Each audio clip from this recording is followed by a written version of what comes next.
যেখানে ইলম চর্চা হয়, কোরআনের আলোচনা হয়, শানে রিসালাতের আলোচনা হয়, এই স্থানটা দুনিয়ার কোনো স্বাভাবিক জায়গা থাকে না, আল্লাহ তাআলার জান্নাতের টুকরায় পরিণত হয়ে যায়। আর একটু জোরে বলুন সুবহানাল্লাহ। জান্নাতি স্থানে আসার জন্য কপালের দরকার আছে কি নাই? জোরে কোন আছে কি নাই? আমরা কি জান্নাতে যেতে চাই? মনে হয় না চাই। কারা কারা চাই? আল্লাহু আকবার ওয়া রাহমাতুল্লাহি ওয়া বারাকাতুহু। নাহমাদুহু ওয়া নাস্তাঈনুহু ওয়া নাস্তাগফিরুহু ওয়া নাউযু বিল্লাহি মিন শুরুরি আনফুসিনা ওয়া মিন সাইয়্যাতি আ'মালিনা। من يهده الله فلا مضل له ومن يضلله فلا هادي له ونشهد أن لا إله إلا الله وحده لا شريك له ونشهد أن سيدنا وحبيبنا ومولانا محمدا عبده ورسوله الذي أرسله بالحق بشيرا ونذيرا وداعيا إلى الله بإذنه وسراجا منيرا. فقد قال الله تعالى في كلامه المجيد وفرقانه الحميد. أعوذ بالله من الشيطان الرجيم. بسم الله الرحمن الرحيم. فلا وربك لا يؤمنون حتى يحكموك فيما شجر بينهم ثم لا يجدوا في أنفسهم حرجا مما قضيت ويسلموا تسليما.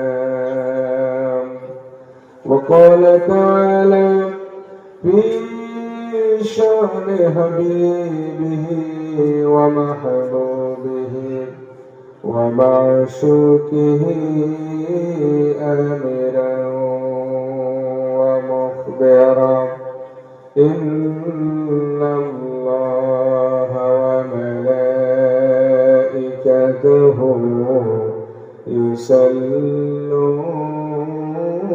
يصلون على النبي يا أيها الذين آمنوا صلوا عليه وسلموا تسليما.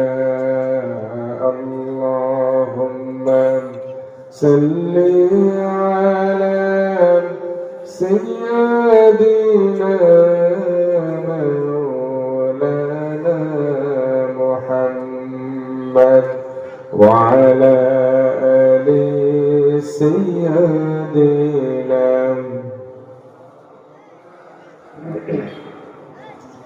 সবাই জোরে সোরে মহব্বতে আল্লাহুম্মা সাল্লি আলা মাওলানা মুহাম্মদ ওয়া আলা আলি সাইয়্যিদিনা.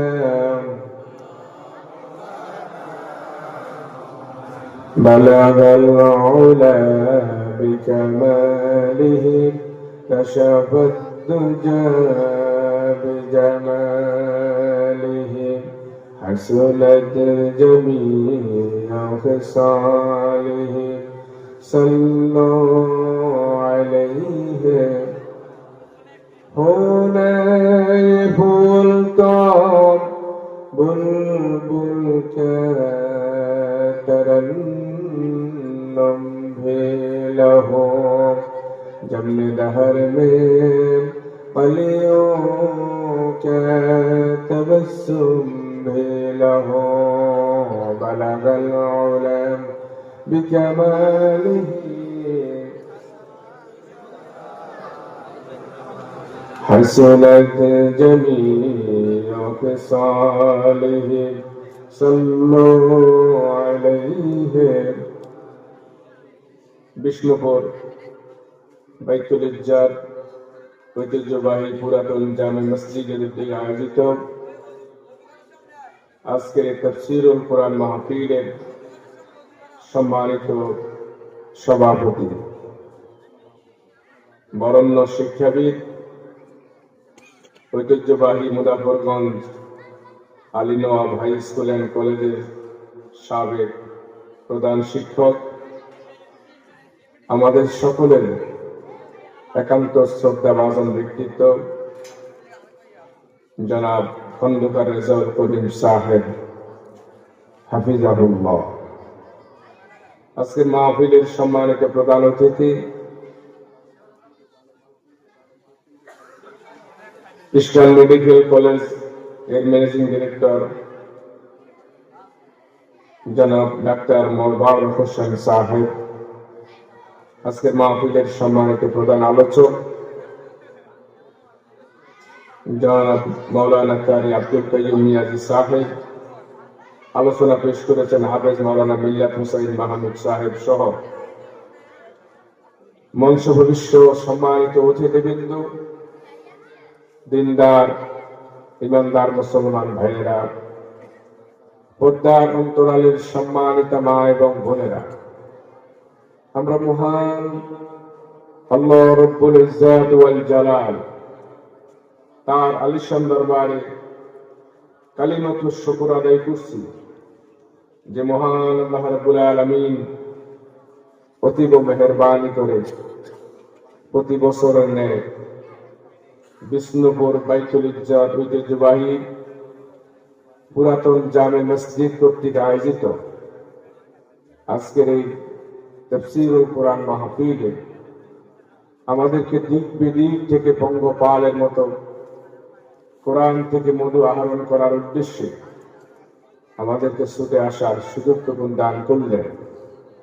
মনিবের দরবারে কালিমাতুশ শুকর আদায় করছি, হৃদয়ের সবটুকুন আবেগ উজাড় করে, হৃদয়ের সবটুকুন শ্রদ্ধা নিবেদন করে স্মরণ করছি মহান আল্লাহ রাব্বুল আলামিনকে, তার দেওয়া জবান দিয়ে, তার ওই শেখানো ভাষা দিয়ে, রাতের নিস্তব্ধতাকে ভেঙে দিয়ে, সিংহের মতো গর্জন দিয়ে, মুজাহিদের মতো আকাশ বাতাস মুখরিত করে আমরা সকলে একযোগে সমস্যারে পড়ছি আলহামদুলিল্লাহ।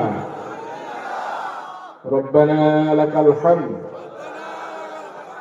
হামদান কাসীরান তাইয়িবান মুবারাকান ফীহি ইয়া রাব্বি লাকাল হামদু কামা ইয়ানবাগি লিজালালি ওয়াজহিকা ওয়া আযীম সুলতানিকা। আমরা দুরূদ এবং সালাম পেশ করছি বিশ্ব মানবতার মুক্তির মহান কান্ডারী, দু জাহানের বাদশা, যার আগমনে পৃথিবী ধন্য হলো, পৃথিবীর সৌন্দর্য মণ্ডিত হলো, যার আগমন না হলে পরে পৃথিবী অসম্পূর্ণ থেকে যেত, পৃথিবী তার সৌন্দর্য ফিরে পেত না। পৃথিবী আলোকিত হলো যার আগমনে, যিনি সারাটা জীবন মানুষের অধিকার নিয়ে কাজ করেছেন, নির্যাতিত মানুষের পাশে থেকে নির্যাতিত মানুষের পক্ষ হয়ে ওই মিছিলের নেতৃত্ব প্রদান করেছেন, যার আগমনে আল্লাহ রাব্বুল আলামিন কোরআন কারীমের মধ্যে বলেছেন, লিইয়ুযহিরাহু আলাদ দীনি কুল্লিহি ওয়ালাউ কারিহাল মুশরিকুন। সমস্ত মতবাদের উপরে ইসলামকে বিজয় করে দেওয়ার জন্য আপনাকে দুনিয়ার জমিনে আমি আল্লাহ তাআলা প্রেরণ করেছি। সুবহানাল্লাহ। সেই রাসূলের প্রতি দুরূদ শরীফ পড়ছি সাল্লাল্লাহু আলাইহি ওয়াসাল্লাম। সুধী মণ্ডলী, দুপুরের পরে আমি একটু অসুস্থ হয়ে গেছি হঠাৎ করে উপরের পর থেকে। আমি গত রাত্রেও 1 ঘন্টা মাত্র ঘুমাইতে সুযোগ পেয়েছি, তার আগের রাত্রেও এইরকম অবস্থা, দিনের বেলাও ঘুমাইতে পারতেছি না। তো আমি একটু অসুস্থ, আপনাদের একটু সার্বিক সহযোগিতা কামনা করছি। আপনারা কি একটু সহযোগিতা করবেন তো ইনশাআল্লাহ? করবেন তো ইনশাআল্লাহ? আমরা আজকে কোরআন থেকে, আমরা আজকে রাসূল পাক সাল্লাল্লাহু আলাইহি ওয়াসাল্লামের সিরাতের উপরে, টোটাল আদর্শের উপরে আমরা কিছু কথা বলতে চাই। আজকেও জোহরের নামাজের সময় একটা জানাজার মধ্যে আমি বলেছিলাম যে লোকটা মৃত্যুবরণ করেছে, তাকে এখন কোন দোয়া করে কবরে রাখবেন? সবাই বলেন বিসমিল্লাহি ওয়া আলা মিল্লাতি রাসূলিল্লাহ। এখন আমি প্রশ্ন করলাম, উনি কি ইচ্ছে করলে এই লোকটা কি এখন রাসূলের মিল্লাতে প্রবেশ করতে পারবে? কারণ তার রূহ নাই। ইজা মাতাল ইনসান ইনকাতা আনহু আমালুহু। যখন মানুষ মৃত্যুবরণ করে তখন তার আমলের দরজা বন্ধ হয়ে যায়, কোনো নেক আমল করার সুযোগ। রাসূলের মিল্লাতে ঢুকতে হলে জীবনের দরকার, ঠিক কি না? রাসূলের মিল্লাতে, রাসূলের দলে ঢুকতে হলে প্রাণ থাকা দরকার, জীবিত থাকা দরকার। আর মারা গেলে আমরা ওই সময় রাসূলের মিল্লাতের জন্য তখন আবেদন করি, সে আবেদন তখন সে আবেদনের মধ্যে থেকে যায়, সেটা আর কার্যকর হয় না, ঠিক কি না?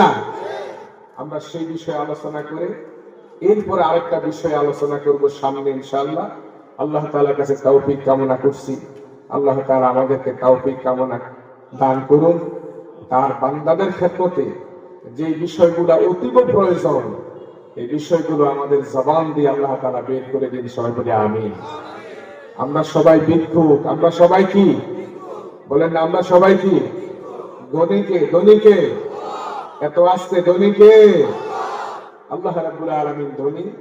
আমরা আল্লাহর কাছে সাহায্য কামনা করছি। প্রিয় ভাইয়েরা, এই পৃথিবীতে আল্লাহ রাব্বুল আলামিন মানবতার হেদায়েতের জন্য অসংখ্য অগণিত নবী এবং আম্বিয়া আলাইহিস সালাম আল্লাহ তাআলা প্রেরণ করেছেন। আল্লাহ রাব্বুল আলামিন বলেন, ওয়ালাকাদ বা'আসনা ফি কুল্লি উম্মাতির রাসূলা আন ইয়াবুদুল্লাহা ওয়াজতানিবুত তাগুত। আল্লাহ তাআলা প্রত্যেক কওমের জন্য, প্রত্যেক সম্প্রদায়ের জন্য একজন রাসূল প্রেরণ করেছেন, যাতে করে পৃথিবীর মানুষ সেই কথা বলতে না পারে যে আমি তো কোনো নবী পাই নাই, হেদায়েতের কিতাব পাই নাই। এই কথা যাতে মানুষ বলতে না পারে, সেজন্য আল্লাহ তাআলা প্রত্যেকটা কওমের জন্য, প্রত্যেক সম্প্রদায়ের জন্য একজন রাসূল আল্লাহ তাআলা প্রেরণ করেছেন। আর প্রত্যেকটা নবী এবং রাসূল দাওয়াত দিয়েছেন, আনি আবুদুল্লাহ ওয়াজতানিবুত তাগুত। আল্লাহর গোলামি করো, আল্লাহর দাসত্ব করো, তিনি ছাড়া কোনো ইলাহ নাই, মাবুদ নাই, এবং তাগুতকে বর্জন করো। আল্লাহর গোলামি করো, আল্লাহর দাসত্ব করো। এখন আমরা গোলামিটা বুঝতে একটু ভুল বুঝে ফেলেছি। আমরা মনে করেছি গোলামিটা শুধুমাত্র মসজিদ, মাদ্রাসা, ওয়াজ মাহফিল, রমজান মাস, ঈদ, অথবা পরিবারের কোনো সদস্য মারা গেলে একটু মাঝে মধ্যে দোয়া কালাম পড়ানো, অথবা মাঝে মধ্যে একটা খতমে ইউনুস পড়ানো, দেশের শিষ্য ওলামায়ে কেরাম এসে একটু দোয়া করে দিবে, এটাই আমাদের ইবাদত হয়ে গেছে মনে হয় যেন। আসলে ইবাদতের বিষয়টা এরকম নয়। গোলামির বিষয়টা হলো, আপনাকে আল্লাহ রাব্বুল আলামিন দুনিয়াতে প্রেরণ করেছেন, আর আপনার চলার জন্য আল্লাহ রাব্বুল আলামিন গাইডলাইন দিয়েছেন। বাংলাদেশ সরকার রাষ্ট্র পরিচালনার জন্য যেমন একটি সংবিধানের প্রয়োজন হয়েছে, তেমনি আল্লাহ রাব্বুল আলামিন বিশ্ব মানবতার তার ব্যক্তি জীবন, পারিবারিক, সামাজিক, রাষ্ট্রীয়, রাজনৈতিক, অর্থনৈতিক জীবন, সামগ্রিক জীবন পরিচালনা করার জন্য আল্লাহ রাব্বুল আলামিন একটা গাইডলাইন দিয়েছেন। সেই গাইডলাইন হলো আল কোরআন। ঠিক কি না? সেই গাইডলাইন কি বলেন না? সেই গাইডলাইন কি? সেই গাইডলাইন হলো আল কোরআন। অথচ আমরা ইসলামটাকে দুই ভাগ করে ফেলেছি। ইসলামটাকে নামাজ, রোজা, হজ, যাকাত এক ভাগ, আর ব্যক্তি জীবন, পারিবারিক জীবন, সামগ্রিক জীবন, রাজনৈতিক জীবন আরেক ভাগ। এক ভাগে চলবে আল্লাহ হুকুম মতে, আরেক ভাগ চলবে আমাদের নেতার হুকুম মতো। কথা বলেন না কেন?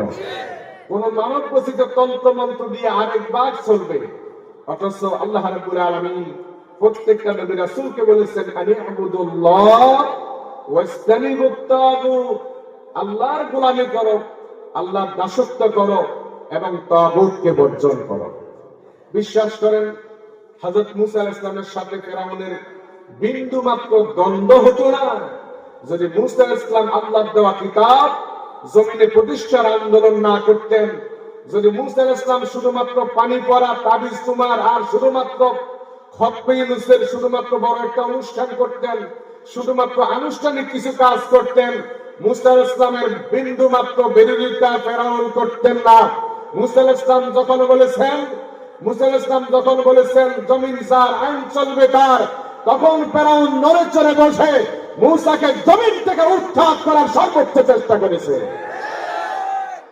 মুহাম্মদুর রাসূলুল্লাহ সাল্লাল্লাহু আলাইহি ওয়াসাল্লাম আপনারা ভালো করেই জানেন, মুহাম্মদ সাল্লাল্লাহু আলাইহি ওয়াসাল্লাম তিনি যখন এই জমিনে আগমন করলেন, নবুয়ত প্রকাশিত হওয়ার আগ পর্যন্ত সকলে আলামিন বিশ্বাসী, মহাবিশ্বাসী, তার মতো বিশ্বস্ত বিশ্বাসী নয়, একটা বিশ্বস্ত প্রতিষ্ঠানে রূপান্তরিত হয়ে গেছে। সুবহানাল্লাহ। নবীজি শুধুমাত্র একজন বিশ্বস্ত ব্যক্তি নয়, উনি একজন ব্যক্তিটা প্রতিষ্ঠানে রূপান্তরিত হয়ে গেছে। সুবহানাল্লাহ বলবেন না? আমার ভাইয়েরা, বিশ্বস্ত প্রতিষ্ঠানে রূপান্তরিত হওয়ার পর আল্লাহর নবীর প্রতি আল্লাহ রাব্বুল আলামিন যে কিতাব নাজিল করলেন, এই কিতাব নাজিল করার পর আল্লাহ তাআলা বললেন, ইয়া আইয়ুহার রাসূল বাল্লিগ মা উনজিলা ইলাইকা মির রাব্বিক فإن لم تفعل فما بلغت رسالته ইয়া আইয়ুহার রাসূল, ও আমার নবী, বাল্লিগ আপনি পৌঁছে দেন মা উনজিলা ইলাইকা মির রাব্বিক, আপনার রব আপনার প্রতি যা কিছু নাযিল করেছেন আপনি সেটা মানুষের কাছে পৌঁছে দেন। ফাইন লাম তাফআল, যদি আপনি এই কাজ করতে না পারেন, পৌঁছাইতে না পারেন, ফামা বাল্লাগতা রিসালাতাহু, তাহলে আমি আল্লাহ তাআলা বলবো আপনি আমার রিসালাতের দায়িত্ব পালন করতে পারেন নাই। আল্লাহু আকবার। আল্লাহ তাআলা নবীজির ব্যাপারে কতটুকু কথা বললেন, যদি আপনি এই কাজ করতে না পারেন তাহলে আমি আল্লাহ তাআলা বলবো আপনি আমার রিসালাতের দায়িত্ব পালন করতে পারেন নাই। প্রিয় ভাইয়েরা, আল্লাহর হাবিব রাহমাতুল লিল আলামিন নবীজিকে শুধুমাত্র পানি পড়া দিতেন, শুধুমাত্র তাবিজ দিতেন, শুধুমাত্র কাইতন পড়া দিতেন, শুধুমাত্র মসজিদের মধ্যে বসে কোরআন তেলাওয়াত করতেন, আর শুধুমাত্র জিকির আজকারের তালিম তরবিয়ত দিতেন। আল্লাহর কসম, আবু জেহেল, উতবা, শাইবা, মুগীরা আল্লাহর নবীর মক্কার জমিনের নাগরিকত্ব আল্লাহর নবীর কেড়ে নিত না। ঠিক কি না? আমাদের দেশে কিছু ওলামায়ে কেরাম আছেন, ওনারা কি বুঝে করেন না বুঝে করেন বুঝেন না, ওনারা তো দ্বীনের আন্দোলন করেন না, কোরআন বিজয়ের আন্দোলন করেন না, বরং যারা কোরআন বিজয়ের আন্দোলন করেন তাদের বিরুদ্ধে সমস্ত ফতোয়া দিয়ে ছাড়ে। ঠিক না? অবশ্যই আমাদের এলাকার মধ্যে নেই, আছে আছে। সম্মানিত ভাইয়েরা, হাদিয়া খাইতে খাইতে পেটটারে এত বড় করে ফেলছে। আপনার থেকে বড় হাদিয়া খাইনেওয়ালা তৎকালীন সময়ে বাইতুল্লাহর আশেপাশে যারা ছিলেন, বাইতুল্লাহর আশেপাশে যে সমস্ত খাদেমরা ছিল, ওই খাদেমেরা তারা গদি নিয়ে বসে থাকতেন বাইতুল্লাহর পাশে। গদি নিয়ে বসে তারা সারা পৃথিবী থেকে লোকেরা হজে আসতেন, আপনারা পানি পড়া দিতেন, তারা হাতিয়ে দিতেন, ওট নিয়ে আসা হতো, ছাগল, দুম্বা, ভেড়া, তাদের কাছে সব কিছু হাতিয়ে নিয়ে আসা হতো। তারা খাইতে খাইতে পেটটারে এক একটা দেওয়ানবাগির মতো পেট বড় করে ফেলছে। দেওয়ানবাগির পেটটা কত বড় ছিল? অনেক বড় না? ওই বাইতুল্লাহর খাদেম নামদারি যারা ছিল তৎকালীন সময়ে, তারা খাইতে খাইতে পেটটাকে ডোলের মতো বানিয়ে ফেলেছে। তারা তৎকালীন সময় মুহাম্মদ সাল্লাল্লাহু আলাইহি ওয়াসাল্লামের আমির জীবন ব্যবস্থা, ইসলাম এবং নবীজির বিরুদ্ধে এত চরম পর্যায়ে তারা করেছে। আপনি বলতে পারেন বাইতুল্লাহর খাদেম যারা, তারা তো নবীজির কাজে সহায়তা করার কথা ছিল, তারা তো আরো আগে সামনের কাতারে মিছিলে নেতৃত্ব দেওয়ার কথা ছিল। তারা বিরোধিতা কেন করলেন? তারা বিরোধিতা করলেন এই জন্যে যে এই সমাজের মধ্যে যদি কোরআন বাস্তবায়িত হয়ে যায়, ইসলাম যদি রাষ্ট্রীয়ভাবে প্রতিষ্ঠা হয়ে যায়, মুহাম্মদ সাল্লাল্লাহু আলাইহি ওয়াসাল্লামের আদর্শ যদি বাস্তবায়িত হয়ে যায়, তাহলে তথাকথিত বাইতুল্লাহর খাদেম নামদারির কাছে আর উট যাবে না, ভেড়া যাবে না, ছাগল যাবে না, দুম্বা যাবে না, টাকা পয়সার হাতিয়ে নিয়ে কেউ যাবে না। ওদেরকে না খেয়ে মরতে হবে। সেই জন্য তারা বুঝে শুনে আল্লাহর নবীর বিরোধিতা করেছে। তারা বুঝে শুনবে মুহাম্মদ সাল্লাল্লাহু আলাইহি ওয়াসাল্লামের তারা বিরোধিতা করেছে।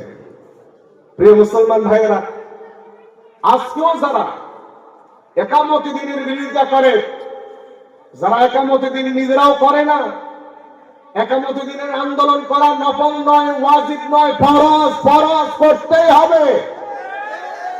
কথা বলেন না কেন? এই আন্দোলন করা, তাই বলে আপনি রবীন্দ্র জামাত ইসলাম করা ফরজ নাকি? নয়। হেফাজত ইসলাম করা ফরজ নাকি? নয়। সরমনে করা ফরজ নাকি? নয়।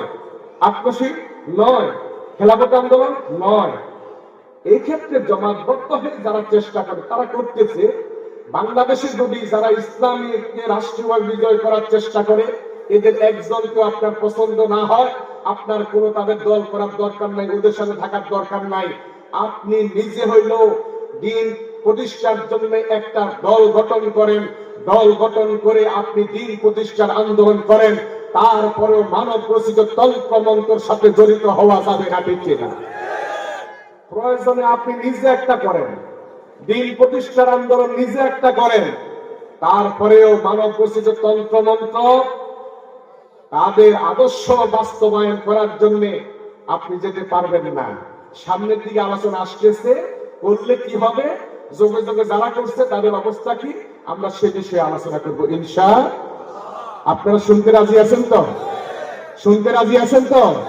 দেখি কারা কারা শুনতে রাজি নাই, হাত তুলে দেখেন তো। শুনতে রাজি নাই কিন্তু কি রাজি আছেন? এত আসতে রাজি আছেন? কারা কারা রাজি? আল্লাহু আকবার। একটা জোরে সোরে স্লোগান হবে, নারায়ে তাকবীর। এই আওয়াজের দোকানে মানুষ আসবে না, দোকানে মানুষ এই আওয়াজে আসবে না। দোকানে যারা, আরো জোরে দেওয়া লাগবে, দোকানে যারা, বাড়ি ঘরে, রাস্তাঘাটে যারা, আমি তাদেরকে বিনয়ের সাথে বলছি, এই মাহফিল আগামী দিন আর হবে না। হবে নাকি? পরের দিন হবে, তাই না? এক সপ্তাহ পরে আবার হবে। হবে হবে।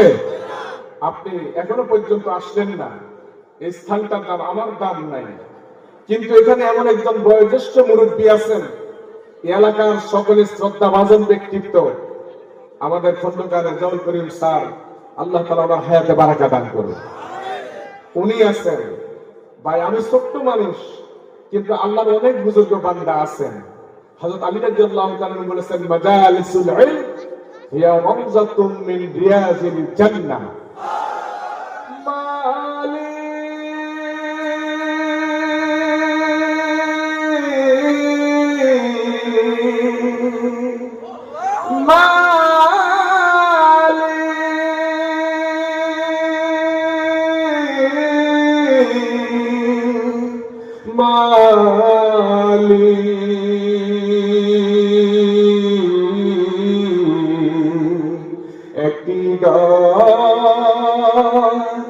বানিয়ে দিও, একটি ঘর বানিয়ে দিও। মালিক তুমি জান্নাতে তোমার পাশে আমার একটি ঘর বানিয়ে দিও, একটি ঘর বানিয়ে দিও। সে বিভীষিকাময় মহাদিনে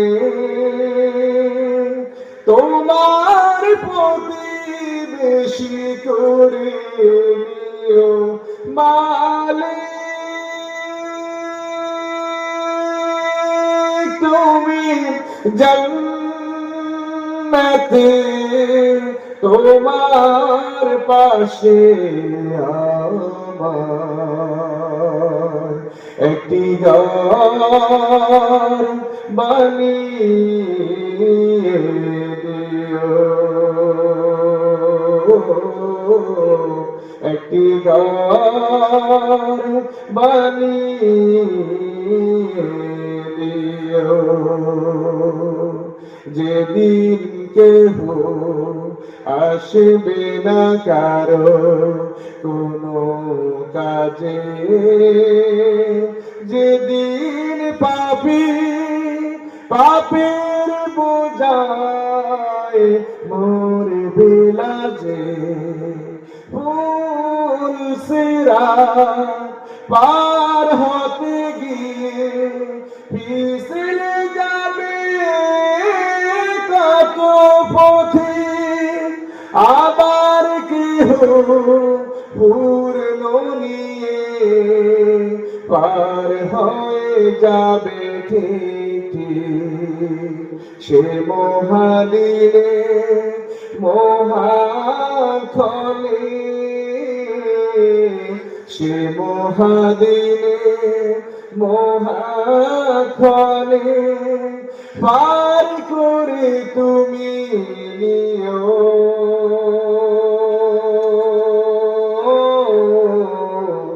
মালিক তুমি জান্নাতে তোমার পাশে আমার একটি ঘর বানিয়ে দিও, একটি ঘর বানিয়ে দিও। আলোচনা চলবে চলবে আমার ভাইয়েরা। আল্লাহ রাব্বুল আলামিন যুগে যুগে অসংখ্য অগণিত নবী এবং আম্বিয়া আলাইহিস সালাম প্রেরণ করেছেন, আর প্রত্যেকটা নবী এবং রাসূল দাওয়াত দিয়েছেন আলিয়াবুদুল্লাহ ওয়াজতানিবুত তাগুত, আল্লাহর গোলামি করো, আল্লাহর দাসত্ব করো, আর তাগুতকে বর্জন করো। আমি বলেছিলাম মুসলমান তার ইবাদতটাকে দুই ভাগ করেছে, তার ব্যক্তি জীবনকে দুই ভাগ করেছে। এক ভাগ আল্লাহ এবং রাসূলের জন্য, আরেক ভাগ হলো নিজের জন্য, নেতার জন্য, দলের জন্য, নিজের সমাজের জন্য, রাষ্ট্রের জন্য। আরেক ভাগ হলো আরেকভাবে নিয়ে নিয়েছে মুসলমান। প্রিয় মুসলমান ভাইয়েরা, আমার ভাইয়েরা, আল্লাহ রাব্বুল আলামিন এই পৃথিবীতে যত নবী এবং রাসূল প্রেরণ করেছেন, প্রত্যেকটা নবী রাসূল দাওয়াত দিয়েছেন ইয়া কওমি ইবুদুল্লাহ মা লাকুম মিন ইলাহিন গায়র। ও আমার জাতি, ও আমার সম্প্রদায়, এক আল্লাহর গোলামি করো, এক আল্লাহর দাসত্ব করো, তিনি ছাড়া কোনো ইলাহা নাই, মাবুদ নাই, উপাস্য নাই, ইবাদতের কোনো মালিক নাই। সুবহানাল্লাহ। আমার ভাইয়েরা, প্রত্যেকটা নবী রাসূল ছিলেন কওম ভিত্তিক, প্রত্যেকটা নবী রাসূল ছিলেন সম্প্রদায় ভিত্তিক। সেই জন্য তারা দাওয়াত দিয়েছেন, ইয়া কওমি ইবুদুল্লাহ, ও আমার জাতি আল্লাহর গোলামি করো, আল্লাহর দাসত্ব করো। মুহাম্মদ সাল্লাল্লাহু আলাইহি ওয়াসাল্লাম তিনি যেহেতু সর্বশেষ নবী, সর্বশেষ নবী, তারপরে আর কোন নবী এবং রাসূল আসবেন না। আল্লাহ রাব্বুল আলামিন বলেন, ওয়া মা আরসালনাকা ইল্লা রাহমাতাল লিল আলামিন। আল্লাহ পাক বলেন, হে নবী, আপনাকে তামাম পৃথিবীর সমস্ত মাখলুকের জন্য, সমস্ত সৃষ্টির জন্য, সমস্ত আলমের জন্য আমি আল্লাহ পাক রহমত হিসাবে প্রেরণ করেছি। সুবহানাল্লাহ। তিনি যেহেতু সর্বশেষ নবী, তার দায়িত্ব অনেক বেশি। আল্লাহ রাব্বুল আলামিন তাকে শুধুমাত্র আমাদের জন্য নবী করে প্রেরণ করেন নাই, বরং তামাম পৃথিবীর সমস্ত মাখলুকের জন্য আল্লাহ রাব্বুল আলামিন নবী করে প্রেরণ করেছেন। যেহেতু তিনি সর্বশেষ নবী, তারপরে আর কোন নবী আসবেন না। আল্লাহ রাব্বুল আলামিন বলেন, মা কানা মুহাম্মাদুন আবা আহাদিন মির রিজালিকুম ওয়ালাকিন রাসূলুল্লাহি ওয়া খাতামান নাবিয়্যিন।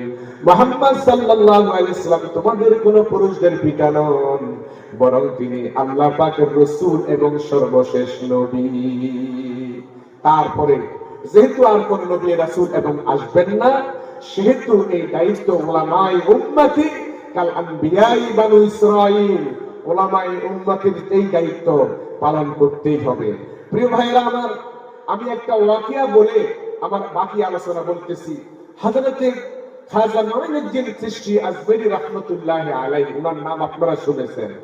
হযরত মুজাদ্দিদ আল পেসানি রাহমাতুল্লাহি আলাইহি, তিনি যখন দাওরা হাদিসের ক্লাস করতেছিলেন, আমরা যখন কামিল ক্লাসের মধ্যে যখন দাওরা হাদিস বুখারীর ক্লাস নিতাম, রাত গভীর অবস্থাতে রাতে 2টা, 2:30, 3টা পর্যন্ত আমাদেরকে বুখারীর ক্লাস নিতেন বুখারী খতম করার জন্য। মুঈনুদ্দিন চিশতি আজমেরী রাহমাতুল্লাহি আলাইহি ওস্তাদ, তিনি তার ওস্তাদ তাদেরকে নিয়ে 40 জন ছাত্রদেরকে নিয়ে বুখারী শরীফের ক্লাস নিতে গিয়ে রাতের পর রাত এইভাবে খতম করতেন। যেই দিন বুখারীর ক্লাস সমাপ্ত, ছাত্ররা সবাই ক্লাস থেকে বিদায় হয়ে যে যার বাড়ি দাওয়াতের কাজে, খেদমতের কাজে ছড়িয়ে পড়বেন, ওই সময় উস্তাদ মুঈনুদ্দিন চিশতি আজমেরী রাহমাতুল্লাহি আলাইহি উস্তাদ তিনি একদিন ডাক দিয়ে বললেন, যেদিন বিদায় হয়ে যাবে ওই দিন ডাক দিয়ে বললেন, ও আমার ছাত্ররা, তোমরা তো বুখারীর ক্লাস সমাপ্ত করে তোমরা দাওয়াতের কাজে তোমরা বের হয়ে পড়বা, তোমরা কে কত বেশি দাওয়াতের কাজ করতে পারবা, তোমাদের সামনে অনেক বাধা বিপত্তি আসবে, এইগুলা তোমরা সামনের দিকে এগিয়ে যেতে পারবা বাধা বিপত্তি অপেক্ষা করে, কে কত বেশি করতে পারো আমি একটু পরীক্ষা করব।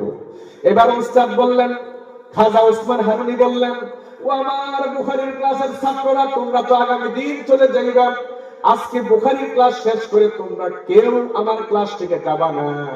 আজকে তোমাদেরকে নিয়ে আমি ফজরের নামাজ জামাতে আদায় করতে চাই, তোমরা সকলে আমার সাথে ফজরের নামাজ জামাতে আদায় করবে। তবে আমি একটা ঘোষণা দিতে চাই, যেই ব্যক্তি আজকে আমি ওসমান হারুনের পিছনে জামাতে ফজরের নামাজ আদায় করবে, সেই ব্যক্তি জান্নাতের মালিক হয়ে যাবে। আরেকটু জোরে বলুন সুবহানাল্লাহ। আরেকটা কথা বললেন, আমার পিছনে ফজরের নামাজ জামাতে আদায় করলে জান্নাতের মালিক হওয়া যায়, এই কথাটা যে ব্যক্তি অন্যের কানে প্রচার করবে সে জাহান্নামের মালিক হবে। কি বললেন? আমার পিছনে জামাতে নামাজ আদায় করলে জান্নাতের মালিক হওয়া যাবে, আর আমার পিছনে জামাতে নামাজ আদায় করলে জান্নাতের মালিক হওয়া যায়, এই কথাটা যে ব্যক্তি অন্যের কানে প্রচার করবে সে জাহান্নামের মালিক হবে। এখন ছাত্ররা কয়, বাবারে অন্যের কানে পৌঁছাইলে আমরা তো জাহান্নামে যাবো, সুতরাং জাহান্নামের মালিক হবো না, জান্নাতি হবো, ওনার পিছনে নামাজ আদায় করবো। 40 জন ছাত্রের মধ্যে 39 জন ছাত্রের জবান বন্ধ, চুপচাপ, সবাই কোনো নড়াচড়া নাই।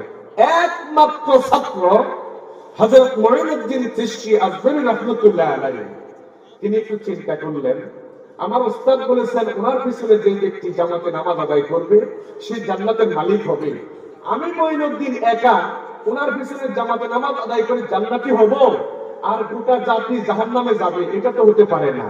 উনি এই কথা মনে মনে ভাবে উনি বের হয়ে গেছেন, পাশের বাড়িতে গেলেন, যাইয়া দরজার মধ্যে কষাঘাত করলেন, বললেন যে কে? আমি মঈনুদ্দিন। কেন আসছেন?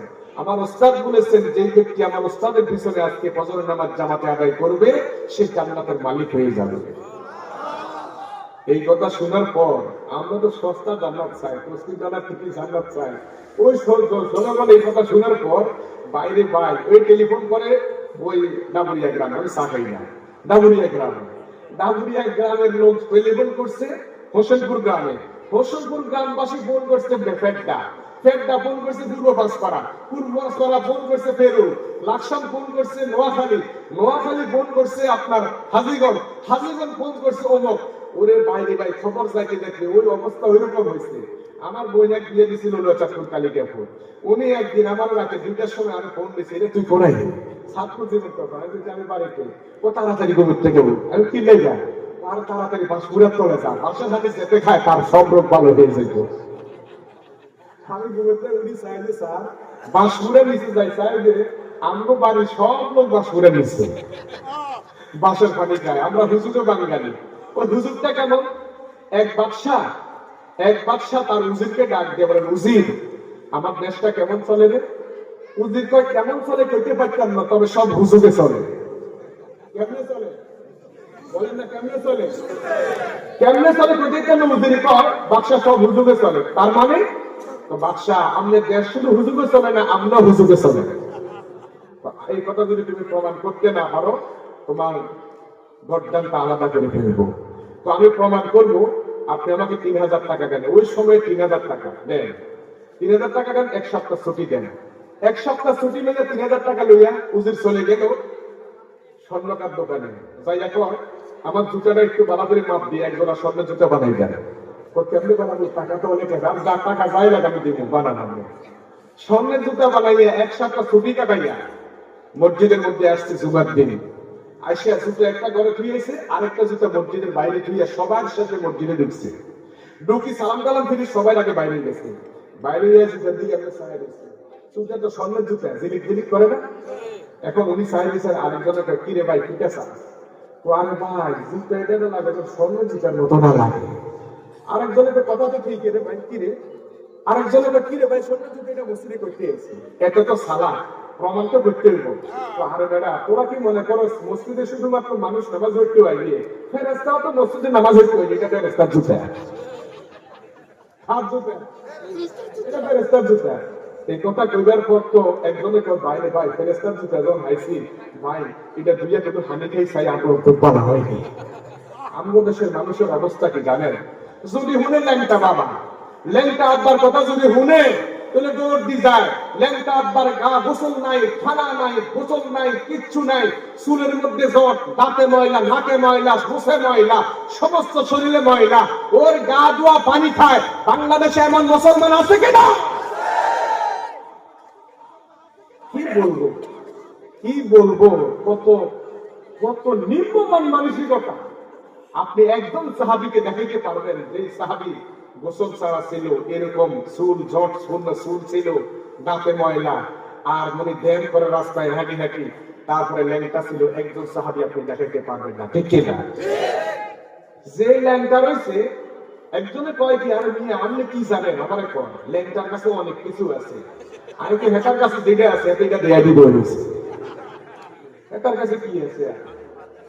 প্রিয় ভাইরা তো ফেরেশতার জুতা এটা দিয়ে পানি খেতে হইবে। এই পানি খাওয়া শুরু করলো আমার ভাইয়েরা। রাসূল পাক সাল্লাল্লাহু আলাইহি ওয়াসাল্লাম আকাশে যখন কালো মেঘ দেখতেন নামাজের মুসল্লায় দাঁড়িয়ে যেতেন, খুশির সংবাদ পেতেন নামাজের মুসল্লায় দাঁড়িয়ে যেতেন, বিপদ দেখতেন নামাজের মুসল্লায় দাঁড়িয়ে যেতেন। আর মুসলমান আল্লাহ নবীকে অনুসরণ না করে মুসলমান বিপদ দেখলে মাজারে দৌড়ায়, টাকার জন্য ব্যবসায় মার খেলে মাজারে দৌড়ায়, মাজারে গেলে নিয়ত করলে গরু সিন্নি করলে যদি টাকা হয়ে যেত তাহলে মাজারে যে সমস্ত ফকিরেরা বছরের পর বছর ভিক্ষা করে এরা সবথেকে বড় শিল্পপতি হয়ে যেত। বুঝা গেছে যে মাজার দেওয়ার কোন ক্ষমতা যখন আছে কি আবার কেরামতি দেখায় কি জানেন, ও আমি তো জিন্দা ফিরের থেকেও মুর্দা ফিরের শক্তি অনেক বেশি। কি কেরামতি দেখায় রে ভাই।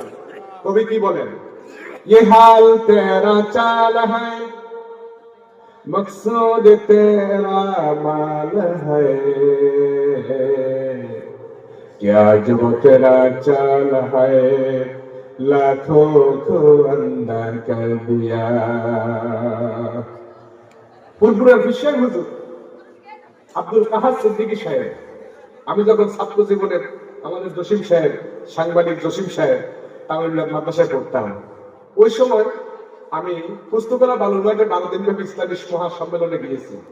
তো ফুরফুরা বিশ্ব হুজুরকে উনি যখন আসতেছেন, লোকেরা কেউ গায়ে বেরিয়ে এরকম করে, এরকম করে, আবার কেউ পায়ে সেলাম করতে হয়নি, যে পায়ে সেলাম করে ওরা লাত্তি মারে, যে পায়ে কাজ করে ঠাস করে সোয়ার মারে, লাত্তি দিক সোয়ার টোয়ার মারে স্টেজে আসে। স্টেজের মধ্যে আইসা লাগলো না বইয়ে না, স্টেজের মধ্যে আইসা উনি তো বেয়াদব, বেটা তুই জাহান্নামে যাইতেছিস, আমারও জাহান্নামে গেলে দিছিস নাকি? তুই কি মনে করছিস আল্লাহ আরে আকাশ থেকে ফালাইছে? তুই যেরকম মায়ের সন্তান আমিও মায়ের সন্তান, বাবার সন্তান আমি বাবার সন্তান, তুমি যেমন একজন মানুষ আমিও মানুষ। তবে মনে রাখিও, হয়তো তোমার কাছে কোরআন হাদিসের জ্ঞান যাদের কাছে আছে, যারা জানো তাদেরকে স্মরণ করাইতে দিতে আসছি, যারা জানো না তাদেরকে দাওয়াত দিতে আসছি। তফাৎ আমার কাছে তোমার মধ্যে অতটুকু। সুবহানাল্লাহ বলবেন না? আর ওই দিন আমার মাহফিল ছিল পাকুন্দিয়া ইয়াতে কিশোরগঞ্জ। তো ওই জন্য একজনে আমার কয় কি হুজুর আমার বিশ্বাস দাঁড়িয়ে রাখে না, ওনাদের কথা তো ওইরকম, উনি নামাজ পড়ে না। তো আমি কি হুজুর আপনি নামাজ পড়ে না দাঁড়িয়ে রাখেন না, আমরা মুড়ি দেবো না, আমি যাই এই বেটা তোর পায়ে জান্নাতে লইছে, মুড়ি দিবি কয় তোর পায়ে জান্নাতে লইছে, তো মুড়ি তো সালাক ছিল, তো আপনি জান্নাতে যাবেন গ্যারান্টি পাইছেন নাকি? মুড়ি সালাক ছিল, তো আপনি জান্নাতে যাবেন গ্যারান্টি পাইছেন নাকি? প্রিয় ভাইয়েরা আমার, এই সমাজের মধ্যে শয়তানি করার জন্য জিন্সের প্যান্ট, কালো চশমা, লম্বা চুল আর গোল্ডেন স্ট্রিটের টান দিয়ে আইসা যদি আপনাদের মসজিদে কয় যে আমি হিরতন মসজিদে আইছি জুমার নামাজ হরাই গেল, আপনারা রাজি হইবেন কি লইবেন? জোরে কর না বেড়া, তোর মোস্তানি বাইরে চললেও মসজিদের মধ্যে জায়গায় চলবে না, ঠিক কিনা? শয়তান বুঝে গেছে এই শুরুতে আইসা মানুষের ইমান নষ্ট করা যাবে না। এই জন্য শয়তান কিছু ভণ্ড পীরের সুরত ধরেছে, ঠিক না? শয়তান কিছু ভণ্ডদের সুরত ধরেছে, সুন্দর করে পাগড়ি মাথায় দিয়ে আইসা ভণ্ড সুরত লাগাইয়া শয়তান শিরক আর বিদআতের ক্যাসেট বিক্রি করার মাধ্যমে এই দেশের মানুষের ইমান নষ্ট করতে চায়।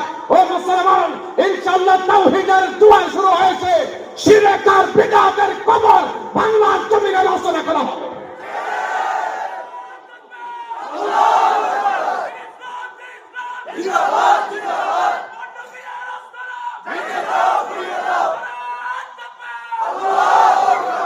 অনেকে স্লোগান দেয় না, কয়েছে কি আন্দোলনের পক্ষে যায় না বিপক্ষে যায়, বুঝি ভাইয়া ভয় আছে নাকি? স্লোগান দিতে ভয় আছে নাকি? কারা কারা স্লোগান দিতে পারবেন? আল্লাহু আকবার, নারায়ে তাকবীর।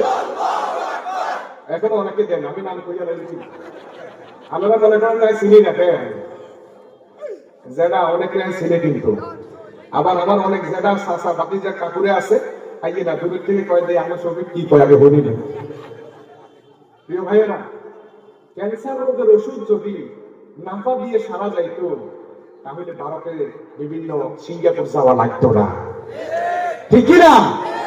ক্যান্সারের ওষুধ দিতে হবে, ওইটা নাফা দিয়ে সারা যাবে না।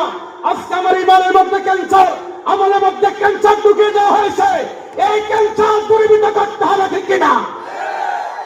আমাকে আমি শুধুমাত্র একটু দোয়া কালাম ধরাই আপনারা, আমি জান্নাতের টিকিট হাতে ধরাই দিব, আল্লাহ তাআলা আমাকে সাথ দিবে না, ঠিক কিনা? তো ফেরেশতা জুতা পাওয়া গেছে, কেন আছে?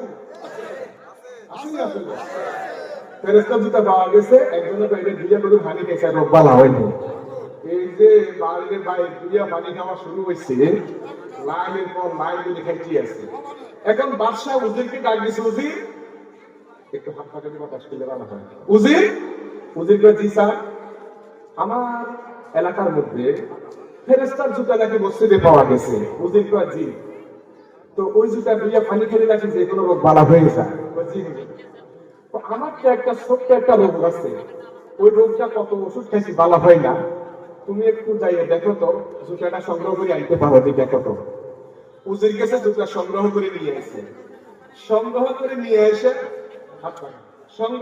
নিয়ে এসে উজিরে জুতা এটা বাবা করে ধুইয়া গ্লাসের মধ্যে পানি লইয়া ধুইয়া টুইয়া এবার বাবার হাতে দিচ্ছে, বাদশার হাতে দিচ্ছে।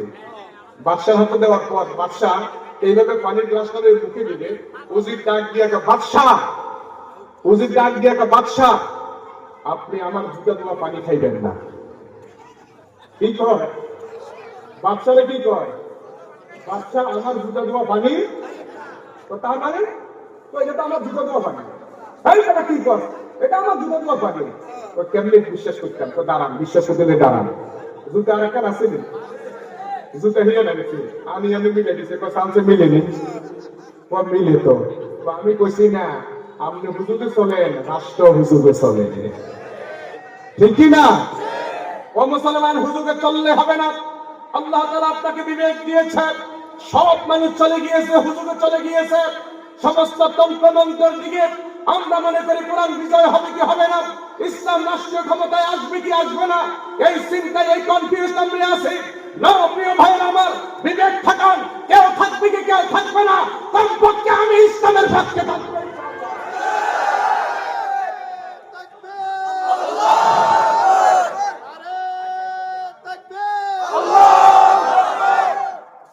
এত আসতে নারীটাকে স্লোগানটা, ইসলামের স্লোগানটা আরো জোরে জোরে হবে, একটু জোরে সোরে হাতটা উঠে সবাই আল্লাহু আকবার।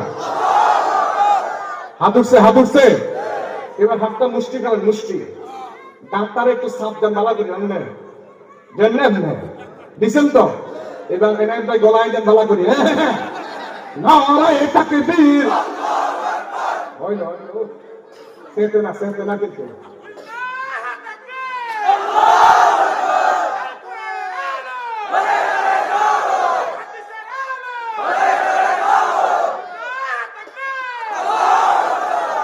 আলহামদুলিল্লাহ, বলেন আলহামদুলিল্লাহ, আর একটু জোরে বলেন আলহামদুলিল্লাহ। আমার ভাইয়েরা, আল্লাহর হাবিব রাহমাতুল লিল আলামিন নবী যেহেতু সর্বশেষ নবী, সর্বশ্রেষ্ঠ নবী, আল্লাহ পাক বলেন মা কানা মুহাম্মাদুন আবা আহাদিন মির রিজালিকুম ওয়ালাকির রাসূলুল্লাহি ওয়া খাতামান নাবিয়্যিন। তিনি যেহেতু সর্বশেষ নবী, তারপরে আর কোন নবী রাসূল আসবেন না। যেই কথা বলতেছিলাম, হযরত খাজা মুঈনুদ্দিন চিশতি আজমিরি রাহমাতুল্লাহ আলাইহি তার ওস্তাদ বললেন, যে ব্যক্তি অন্যের কাছে এই কথা দাওয়াত দিবে সে জাহান্নামের মালিক হবে। তিনি বের হয়ে গেলেন, পথের পর পথ, গ্রামের পর গ্রাম, এলাকার পর এলাকা, বিভিন্ন এলাকার মধ্যে দাওয়াত দিচ্ছেন। আমার উস্তাদ বলেছেন, যে ব্যক্তি আমার উস্তাদের পিছনে আজকে ফজরের নামাজ জামাতে আদায় করবে সে জান্নাতের মালিক হয়ে যাবে। এই দিক দিয়ে আযান যখন শুরু হয়ে গেল, হযরত ওসমান হারুন রাহমাতুল্লাহ আলাইহির মসজিদে আযান শুরু হয়ে গেল। আযান শুরু হয়ে যাওয়ার পর মুয়াজ্জিন আযান দিচ্ছেন, হাইয়া আলাস সালাহ, হাইয়া আলাস সালাহ, ও মুসল্লি নামাজে আসো, নামাজে আসো। মুসল্লিকে মুয়াজ্জিনকে প্রশ্ন করলাম, মুয়াজ্জিন আমি যখন মসজিদের মধ্যে আসবো আমার কি ফায়দা হবে? মুয়াজ্জিন জবাব দিচ্ছেন, হাইয়া আলাল ফালাহ, তুমি যদি মসজিদে আসো তোমার দুনিয়া এবং আখিরাতের কল্যাণ হবে। সুবহান। মসজিদ থেকে যখন ফজরের সময় মুয়াজ্জিন আযান দেয়, আসসালাতু খায়রুম মিনান নাওম, যখন এই শব্দ উচ্চারণ করে সমস্ত পাক পাখালি, গাছগাছালি, মোরগ, কুকুর, বেড়াল যা কিছু আছে সবাই নিজ আঙ্গিকে ডাক দেওয়া শুরু করে। আসলে কেউ ডাক দেয় না, কেউ মেও মেও গেউ গেউ বাকবাকুম করে না, কুকুরুত করে না। কোরআন বলতেছে, ওয়া ইন মিন শাইইন ইল্লা ইউসাব্বিহু বিহামদিহিম ওয়ালাকিন লা তাফকাহুনা তাসবিহাহুম। আল্লাহ পাক বলতেছেন, গাছের একটা পাতাও বিনা প্রয়োজনে নড়ে না, এরা সব কিছু আমার আল্লাহর জিকির করে। আরেকটা জোরে গান, সুবহানাল্লাহ।